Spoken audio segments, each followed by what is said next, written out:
Hello, my name is Lauren Boyles, and I'm going to be talking to you about sex differences and associations between maternal deprivation and alterations in hippocampal calcium binding protein and cognitive function in rats. Basically, what that means is the study was looking further into the differences between male and female rice when deprived of their mothers and how that affected their CALR and CALB proteins in their brain. The article that I read was from the Department of Neurosurgery in China in 2018. Listed below are the faculty that worked on this research. Rats were obtained from the Animal Breeding and Research Center of the 4th Military Medical University. The background and objective of this research was to see if adverse early life experiences have been suggested to influence brain development, cognitive ability, and mental health.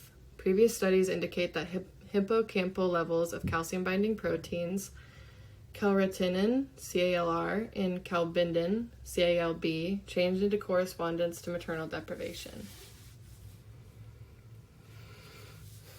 They used multiple tests on rats, including Morris water maze, open field tests, used Western blot tests, and immunofluorescence to measure CALR and CALB.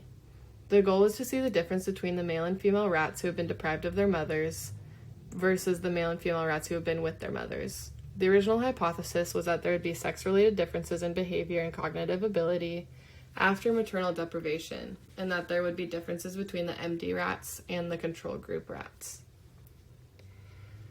These are the types of rats they used. They used Sprague Dawley rats. They had 50 in the maternal deprivation group, 25 males and 25 females, and they had 48 in the control group, 24 males and 24 females. Their living conditions were the same. They were housed at 21 degrees Celsius with 55% humidity in a cage that was 40 by 25 by 20 centimeters, and they were in a 12-hour light cycle.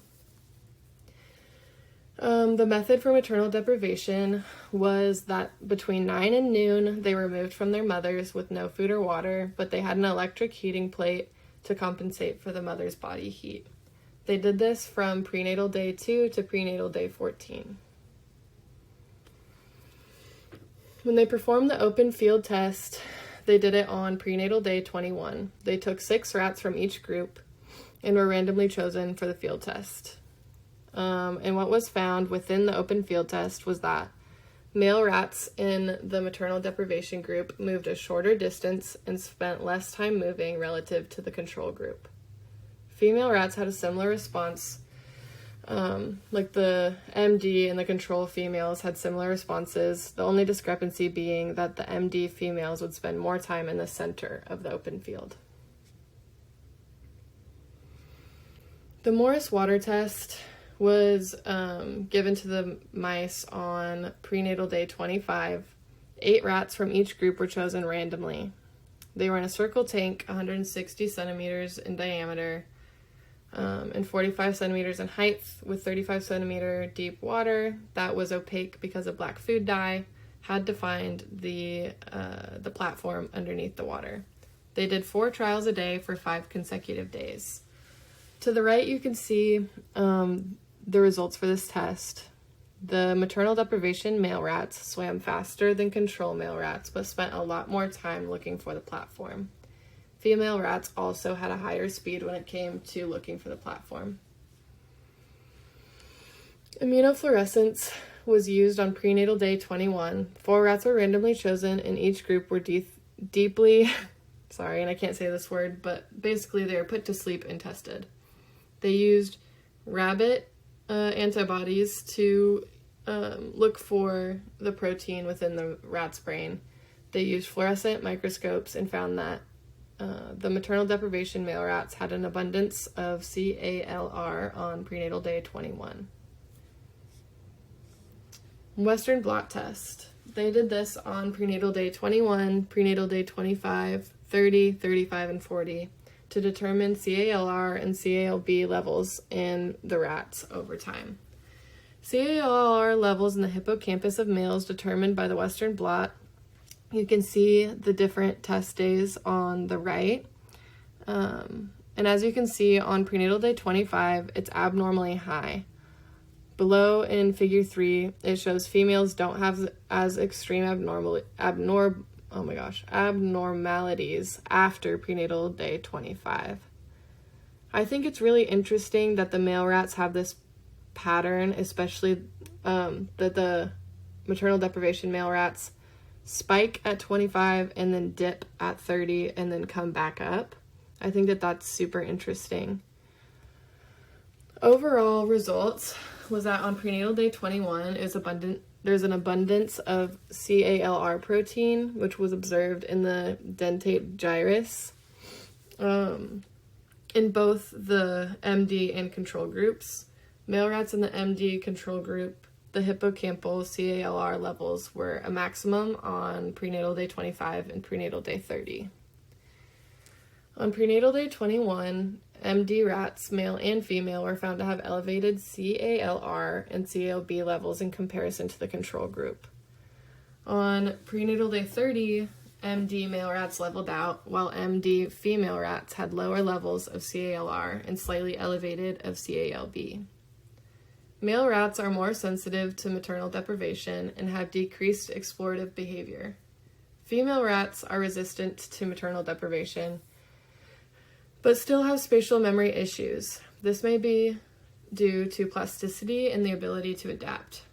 The level of hippocampal CALB was much higher in the maternal deprivation female rats than the control female rats on prenatal day 21 and prenatal day 35, but on prenatal day 25 and 30, the two groups were similar. CALR was reported to have an important role in neurogenesis and neuroprotection, but did not affect spatial learning, while CALB was reported to affect both learning and neuroprotection. That I found interesting because they're both in the hippocampus, but recognizing that those two proteins affect different processes are super interesting. So the CALR, as it says there, has an important role with the forming of new neurons, so that's super interesting. It's suspected that sex hormones had an impact on regulating the calcium-binding proteins, but that remains to be investigated. They need to do more studies to figure out exactly what hormones affect those proteins. Critique.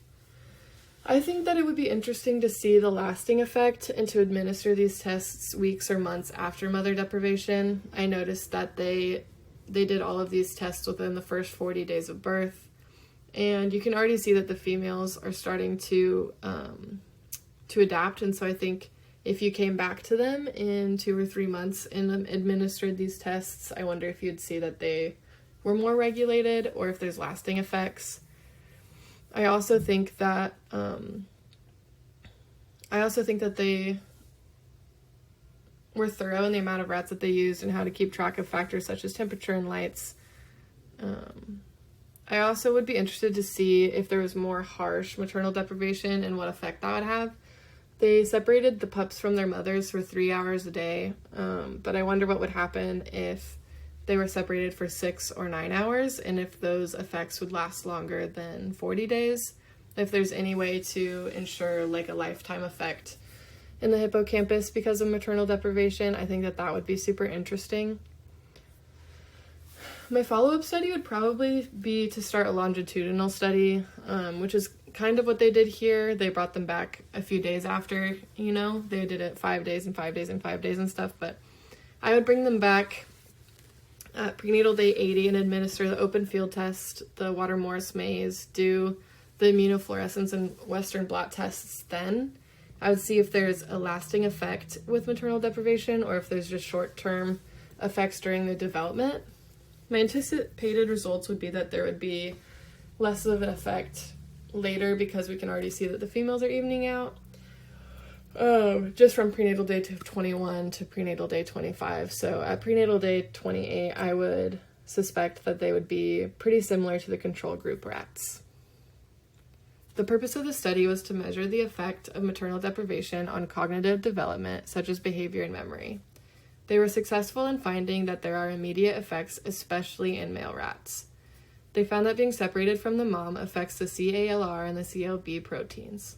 This is important because it shows us that the social and parental role has the ability to affect our brain's proteins and development. This is my references.